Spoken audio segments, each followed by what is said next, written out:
From The Times and The Sunday Times, this is The Story. I'm Luke Jones.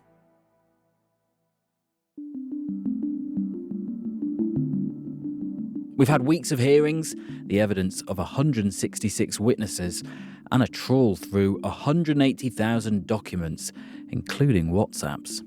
My lady, can I just say how glad I am to be at this inquiry and how sorry I am for the pain and the loss and the suffering. Sit down, please. Due in large part to your own WhatsApps, Mr. Cummings, we're going to have to coarsen our language somewhat. I apologise. You called ministers morons. I think that the toxic culture that you've seen at the centre of government was unhelpful. Now, the second part of the COVID inquiry has reported, looking into the politics and the decision-making. Did it have to be that way? Did the government serve the people well? Or did it fail them? Reporting yesterday, Baroness Hallett, the inquiry chair, didn't appear to hold back. I can summarise my findings of the response as too little, too late.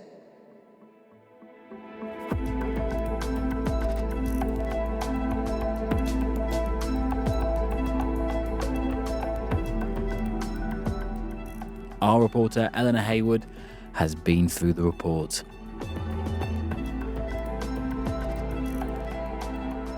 The story today, the week that cost 23,000 lives.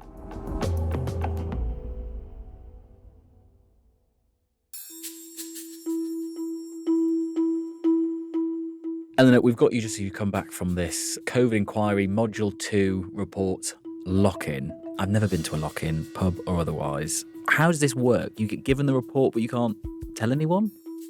Yeah, it is a bit strange, and they don't happen very often. It's basically when there's a kind of top secret document or report coming out that the government or whoever's putting it out recognise is kind of too big to put out in one go and just be like, here you go. So they let journalists and sort of people involved in the report read it for a few hours before. In like a meeting room or? So this was in County Hall, which is a big building opposite Big Ben, next to the London Eye on the South Bank. So it opened at 11:30, and I think there must have been about 100, 200 journalists there. There's journalists from all different papers and BBC and everyone like that. And we walked in, you have to hand your phone in to some people and get it locked up, turn it off. And then you're handed this kind of massive report. It's 800 pages. It was split into 2 volumes because it's so big. We were actually allowed our laptops so we could start writing, and then we get a digital copy of the report as well. But yeah, we had 4.5 hours, but you can't read 800 pages in 4.5 hours. So I did the best I could. And is it like a library around you? Are people just feverishly sort of tapping away at laptops and flicking pages? Yeah, and sort of slightly discussing. There's a bit of sharing of ideas going on. And I think with an 800-page report, you need some teamwork there as well. When you came to the end of the lock-in, what stood out for you? What jumped out? I think this figure that 23,000 people died because of a 1-week delay. It's the first time that sort of number has been put on the lockdown delay. And seeing it in really specific terms was very stark. I think also just, reading it almost in slow motion, how each day was like a ticking time bomb disaster, each extra day of delay. It kind of made me feel quite anxious reading it. It would be like, March the 9th, still no lockdown. 5 days later, people were dying, still no lockdown. And when you see it laid out day by day and each extra day of delay causing thousands of deaths, that was really striking. And also just the level of chaos and toxicity in the heart of the government at a national emergency. It's really hard to read, being like, we put our faith in the government, in the Prime Minister to handle these once-in-a-generation disasters, and we were all like catastrophically let down by the state. And so I think when you think of the big problems we're facing today in society, where it's like no one really trusting the government and everyone's quite sceptical. And then you read the report and it's just no surprise because the government really did fail us as a nation. So let's explain what this report is, first of all, before we go into it. This is only part 2 of what in this COVID inquiry? 10. So the inquiry was set up in 2022 and it's divided into 10 different modules. I mean, I couldn't tell you what the 10 modules are. The first one was on the kind of preparation for a pandemic. This one was specifically on the politics of it. So it's kind of the most newsworthy. It's about the big actors, Boris Johnson, Dominic Cummings, what they did in 2020 and why. Then there's 8 more modules coming up. So some are on things like personal protective equipment, some are on like treatments, some are on care homes, and they're going to get published over the next 2 years. I think the idea is that then a final massive report is published in the summer of 2027, and then everything's out there. Wow. Okay. In terms of this one that you have had access to today at time of recording, one of the big things it seems like that jumps out of this was criticism over the decision-making around that first lockdown. Tell us, what did the report say about those early months of 2020 as the situation seemed to get worse and worse, COVID-wise? Yeah, I mean, you're kind of reading through it and it's like a slow-motion car crash. We've got the benefit of hindsight. So, you know, it's talking about things like, do you remember the Cheltenham Festival going ahead in early March and football matches going ahead? It was saying that basically February 2020 was a lost month and nothing really happened. It was the half-term school holidays and the cabinet didn't meet. And then we got to March and Boris Johnson's government started getting these really stark warnings from scientists about hundreds of thousands of deaths. But it still wasn't until March the 23rd, 2020, that the first national lockdown is declared. And that's when Boris Johnson's on TV saying, you must stay at home. Now, the report is actually quite specific and it's saying, had he done that 1 week earlier, then 23,000 fewer people would have died. Wow. So there's kind of this 1 week that cost 23,000 lives. And part of the issue there was about how scientific advice was dealt with by the politicians. Was there any question over what that advice was, or was the understanding that the advice was right, the politicians were just dithering with it? I think there was dithering on all sides. I mean, the scientists don't come out of it amazingly either. I think there was this sort of theory among scientists that the public couldn't follow a lockdown for ages, so it was better to delay the lockdown until it really was needed to happen, which in hindsight was very much the wrong decision. But certainly, you know, in that crucial week, which the report talks about, then the scientific advice was quite unanimous that you need to go much harder and faster with the lockdown, and it was the ministers who were rejecting it and continuing to delay. We, of course, later had subsequent lockdowns, but Baroness Hallett suggests that actually, again, had the right decisions been made in a timely manner, that lockdown might not have been needed.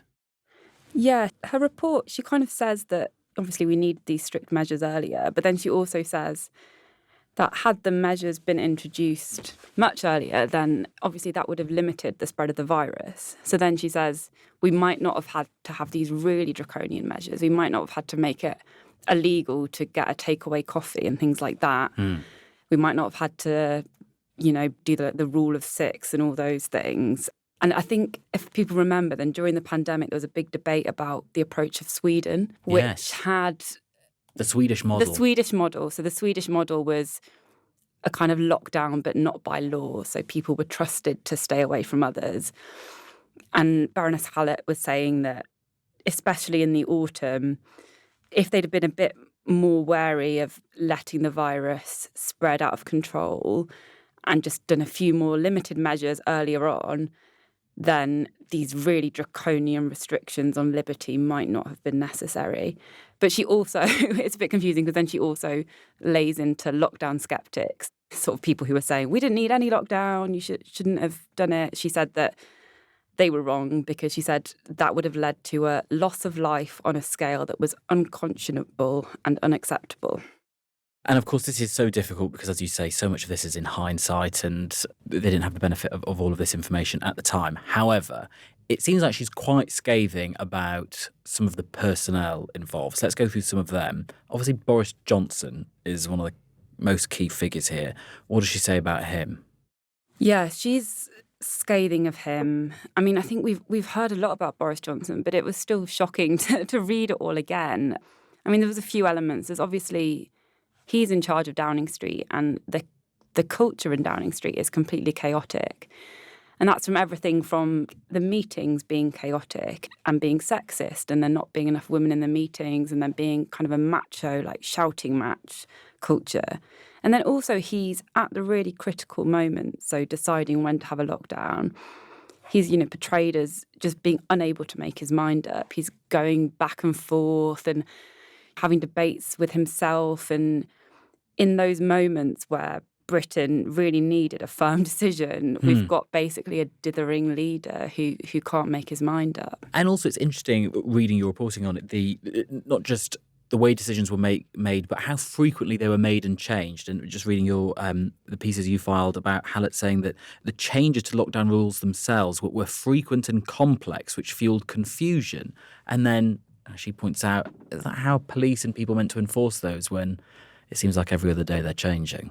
Yeah, absolutely. And that was one of the things I'd kind of forgotten about COVID until today. It was, if you remember all the rules, where it was like eat out to help out, the rule of 6. I think there was like rules of which family, the bubble, and it was just like, is a Scotch egg a substantive meal? Yeah, things like that. And that was the government's problem. They were not having any clear communication, which in turn means, ordinary people, like how were we meant to understand what we were meant to do, and how were the police and business owners meant to enforce it? And it's just sort of complete and utter chaos at every level. Another person mentioned in the report, another blast from the past, Rishi Sunak, of course, then Chancellor, involved for, amongst other things, paying people's wages and giving us free Nando's. Yeah, I mean, looking back, it just seems mad, this Eat Out to Help Out scheme. It was August 2020 and we all got free Nando's. I mean, it was great at the time, but, in the context of this was quite a crucial month because it's when the virus took off again and then we had to have another big lockdown. So Hallett, said it had this big risk of increased transmission. And she said it was devised in the absence of any scientific advice and was basically at odds with the rest of the government. So we come back again to this chaotic mess where nobody's really talking to each other and the policy's not joined up.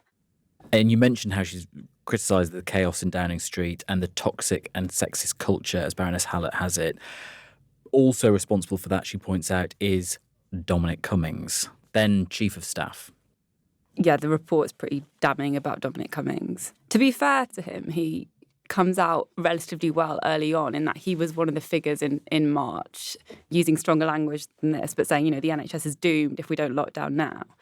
But then he was responsible for this sexist, toxic, chaotic culture that meant that decisions weren't being made and the country was a mess. And, some of the messages that have been read out that he had sent, the WhatsApp messages, I mean, he called Helen McNamara, who was Deputy Cabinet Secretary. He said, "We want that woman out of our hair. I'll handcuff her myself," things like that. And Hallett also says that Johnson should have controlled Cummings's behaviour. He was basically acting as a de facto prime minister at times. That the report said some of these massive decisions, like on a scale that no British prime ministers had to make since World War II, they were going to Dominic Cummings instead of to Boris Johnson. And, Cummings is an unelected advisor who was presiding over a toxic culture and a very macho culture. And it's sort of reading it like, how did we end up here? How did this happen? And he has since come out and posted online about the inquiry and said it's a mix of Inspector Clouseau, cover-ups and rewriting history. And he seems to think that the whole inquiry itself hasn't looked hard enough at this issue and has not looked at certain documents and is part of a cover-up, as he says there. I mean, I suppose that fits in with this idea that he's a macho genius and he's firing off insults at everyone, which is what comes across in the report, that, he thinks he's sort of above everyone else and he'll text people abuse because he's the one who knows the answer, which maybe he thinks that's the right way to run it, but I can see why for other people it's not a very good way to run a country in the middle of a national emergency. Of course, Dominic Cummings isn't in government anymore. Neither is Boris Johnson. But there is one person who comes in for quite a bit of criticism in the report. Who is Christopher Wormold? So Sir Christopher is the head of the British Civil Service. He served as the head of the Department of Health for a long period, including during COVID. And then Sir Keir Starmer last December made him Cabinet Secretary, so big promotion to effectively run the civil service in Britain. And what does the inquiry say about what he was up to during COVID and whether it's good or bad? I mean, I suppose it's more like what he didn't do. Oh. It presents him as a bit incompetent in a way, in that he was in charge of the Department of Health. And during this crucial period where lockdown wasn't happening and there were the delays, then Matt Hancock, the Health Secretary, was overly optimistic. That's the way the report terms it. And Matt Hancock is very confident about the UK's ability to handle a pandemic and is saying that we'll be fine, basically. We're equipped for it. And the report singles out Wormold for failing to correct that impression and sort of failing to rectify the over-enthusiastic impression Hancock had given to Downing Street. The report says that Wormold was aware that Hancock was essentially misleading Downing Street, but that he failed to correct it. So it's quite a strong accusation that, the current head of the civil service was essentially misleading the Prime Minister at a time of national crisis. And, of course, that has implications for the present day, of course, because, as you said, he's now Cabinet Secretary in charge of the civil service, one of the most senior positions in government. And you've got Keir Starmer, the Prime Minister, who has had to weather, a potential coup recently. He's lost his Deputy Prime Minister. He's got a difficult budget coming up. How tricky is this now that there might be a question mark hanging over Christopher Wormold's future? I think it's very tricky. I think it's tricky for everyone inside Downing Street at the moment. And, there's additional criticism now of a senior figure. Some of my colleagues working in Parliament have reported recently on general concerns among ministers and other officials in Downing Street about Wormold being ineffective. I think one person called him kind of the embodiment of groupthink in Whitehall. So it'll be interesting to see how this one plays out. Was there any good news in the inquiry report? I mean, was there anything that you're pulling a face? No. There wasn't anything that we particularly did well? The vaccines, maybe? Yeah, the vaccines were definitely a good thing. We did vaccines before anyone else in the world. So big pat on the back for that. And in autumn 2020, when some were suggesting, I think in the inquiry report, don't they say that some scientists were even suggesting the advice was we're not going to get vaccines over the line in 2020?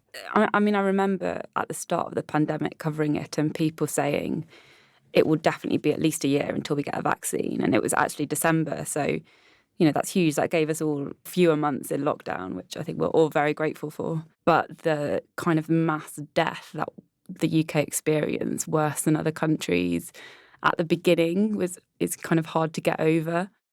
And of course, if a pandemic happens again, and I think Baroness Hart does say, which is quite obvious, it's not a question of if, it's when, we won't have the same cast of characters. So maybe we won't have the Boris Johnson, Dominic Cummings, Chris Wormold issues that she's outlined. But there seem like lots of structural things that she would like changing. So when it comes to her recommending things, what does she suggest about how the government works and how the government works with other different parts of government, like in the different nations as well? Yeah, I think one of the interesting points was the lack of communication between the four nations. So thinking back, Nicola Sturgeon and Boris Johnson, who pretty obviously hated each other and they would kind of criticise each other. And we're in this massive national emergency and you've got England and Scotland not singing off the same hymn sheet. And she's saying that, that's not acceptable in a time of national emergency. And in future, we need more joined up approach. So even things like the big emergency meetings being held in Downing Street where Scotland and Wales wouldn't be represented. So in future, you need to make sure it's a four-nation approach. There's 19 recommendations. There are a lot of them. Some of them were things about like what we were saying about the communication being chaotic. So there should be a really simple tool in future so people can look up what the restrictions are, what they're allowed to do, what the advice is, which would definitely have been helpful to us all, I think, back in 2020, 2021. Especially when there's a difference, as she points out in the report, between government advice and binding legal restrictions, which she Yeah. says not just the public, even the police will struggle to get their head around which was which. Yeah, exactly. And just that whole chaos where you kind of felt guilty all the time because you didn't know if what you were doing was legal or not. If you were, going for a coffee with a friend, were you breaking the law? I think that would be much appreciated. There was also, and I think we'll hear much more about this in future reports as well, the vulnerable people, so children, elderly, disabled people, were kind of forgotten about. And, it's very clear that that can't happen again. There's some sort of technical elements as well, like things like data collection and record keeping. It was quite interesting. There was criticism in the report of government via WhatsApp. So, big decisions were being communicated on WhatsApp groups, usually with a lot of swearing involved as well. And, everything should be kept in public record. And I think that's already been addressed in the civil service. There was also a recommendation about how the government gets its advice. And basically, more scientists, more opposing views should be able to submit relevant advice at times of national emergency rather than relying on quite a specific group of people who were already in place. This was the SAGE group who we had on the radio every morning. Yeah. And then there was Alternative SAGE, who were I think they were called Independent Independent SAGE. SAGE, were set up with a different viewpoint outside of government. Yeah. Perhaps not ideal. One other point that was really interesting was she mentions that there's no one officially to cover for the Prime Minister in a national emergency. So when Boris Johnson went into hospital, there wasn't a proper contingency arrangement in place. And so in future, you need a clear plan of if a Prime Minister is taken out or hospitalised in a pandemic, there's a real clear chain of command of who takes over. In terms of reaction that we've seen, at time of recording, as mentioned, we've already heard from Dominic Cummings, who has posted online, been quite scathing about the inquiry. The Deputy First Minister in Scotland, MSP Kate Forbes, has told MSPs in Holyrood that it's vital we learn lessons from the pandemic. With the benefit of hindsight, we acknowledge that some choices we made in good faith at the time and under immense pressures may not have always been the right ones. Who else have we heard from? Yes, we've heard from the COVID-19 Bereaved Families for Justice, which is a group representing those who lost loved ones. More than 200,000 people died in the pandemic. And they've said they feel vindicated by the report because it has exposed this arrogance at the top of government and the fact that tens of thousands of people, their relatives, their loved ones died and it was avoidable. They're saying that the government's behaviour was arrogance, they partied while many people died. But they're also saying that this report will be in vain unless the current government, Starmer's government, immediately implement all the findings. Otherwise, there's no point in it. And I guess just finally then, I wonder what you make of this, having reported on the pandemic at the time, having gone through this enormous second part of the inquiry report. Do you think it's a useful exercise? Do you think it's helpful? I think it's a really hard one, especially when, I've just been talking about bereaved families who are those who maybe, need this report. I think the things I struggle with it are the size of it. So this report was 800 pages and there's another 9 full reports and then a final report. I'm a health journalist. It's my job to read this and to be aware of it. But if the inquiry is hoping to have a really big impact, are they expecting people in power, people in positions to actually read 10 800-page long reports? Because I think that's probably an unrealistic expectation. And I do wonder if they would have had more impact doing, a shorter, sharper inquiry with really clear action points that were quite simple.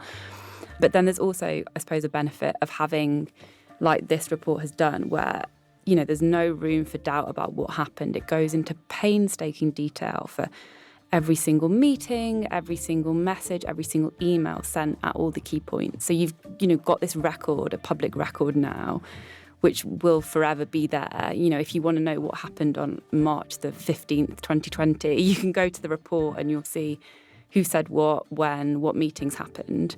I think one criticism levelled at the inquiry is that it's a massive waste of money. And again, I don't know, but it's £200 million. The legal fees alone are enormous. And I think for that amount of money, you want to make sure that it achieves change. And so you want to make sure that it's acted upon. And if it's not, then would that £200 million have been better spent going to, research into infectious diseases? So that's why I think it's kind of what happens next, which is the really crucial element. And then also we've still got another 2 years to go of this inquiry. I think when it was announced in June 2022, then COVID was still at the top of everyone's minds. And now we're 3 years on, and I don't think anyone really wants to think about COVID anymore. And so I wonder if in 2027, when the final report's out, is anyone going to want to hear the word COVID? Well, we'll definitely have you back on when you've read the thousands of pages of the full thing. Eleanor, good to talk to you. Thank you. Thank you.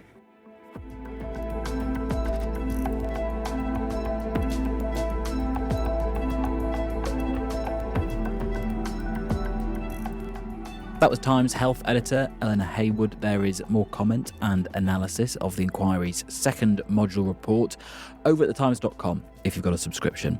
That is it from us. Today's producer was Harry Stott. The executive producer was Edward Drummond. Sound design was by Tom Birchall. And theme composition by Mal Assetto. I'm Luke Jones. See you soon.